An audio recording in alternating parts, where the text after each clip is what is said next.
what life decisions have I made to be standing here right now? And also thinking how lucky I am to be doing so.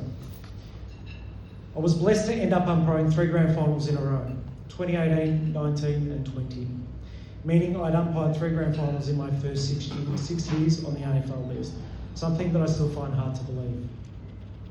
Grand finals aside, there are other interesting experiences that being an AFL umpire can bring. When I first joined the AFL list, I always used to say that I never wanted to be a headline for the wrong reasons in umpiring. Unfortunately, this all changed. About this time last year, I became the highest profile goal umpire in the country when I had to take myself off the ground with the blood rule, having a bottle thrown at my head, courtesy of the Carlton cheer squad. Whilst my stats will say that I've umpired 198 games, technically I've only umpired 197 and a half. There have been other unusual times in umpiring too. None bigger than during COVID. It was an incredibly weird couple of years where we were getting 3 hours notice to jump on a plane, fly across the country, escape the lockdown so that the season could continue in another state. It was extremely chaotic, but a great opportunity to still stay involved in footy whilst the rest of the world was shutting down. Despite the success that I've achieved in my umpiring career at AFL level, it hasn't all been smooth sailing at this level. Umpiring my last grand final in 2020, I didn't umpire a final for 3 years after that. I still have hunger and I still want to compete with my other umpires, but I haven't been able to reach the same heights. One of my recent disappointments was last year.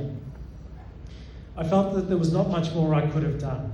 It was probably my best year of umpiring, and I felt my performances in finals in particular were some of the best that I'd ever umpired.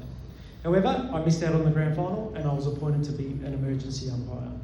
It really hurt and I was shattered. But upon reflection, I had to accept that whilst I had a good year, so did others. And there's nothing that I could take away from the 2 that were given the nod ahead of me. The truth is, the longer you umpire for, the more highs and lows you'll experience. The highs are incredible, but disappointment is actually far more common. There are so many good umpires and only a handful get to do finals, and an even smaller group get to do grand finals. One of the things I've learned over the years is how important your attitude is in umpiring, especially when things don't go your way. We all get disappointed, however, it's how you front up that is really important. I'll be honest and say that when I missed out on the grand final last year, the last thing I wanted to do was to turn up to the MCG as an emergency umpire and be reminded what I missed out on. However, despite the fact that I was hurting, I turned up, put a smile on my face, brought along a really positive energy, and provided as much support as I could to the group to make sure that we got through the day together as a team. At this time of year, as we approach the pointy end, emotions run high.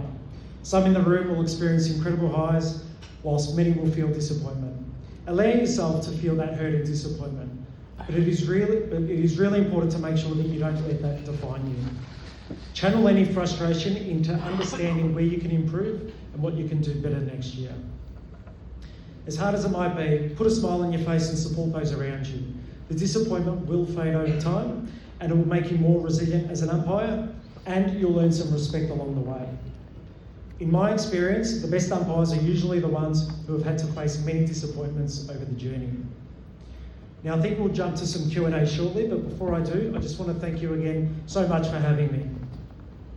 I love getting out to these groups, as I mentioned, and meeting new people and hearing your stories and celebrating your achievements. For those umpiring finals and grand finals, finish off strong and represent your group well. And for everyone else, make sure that you're on the sidelines cheering your mates on. Thank you so much.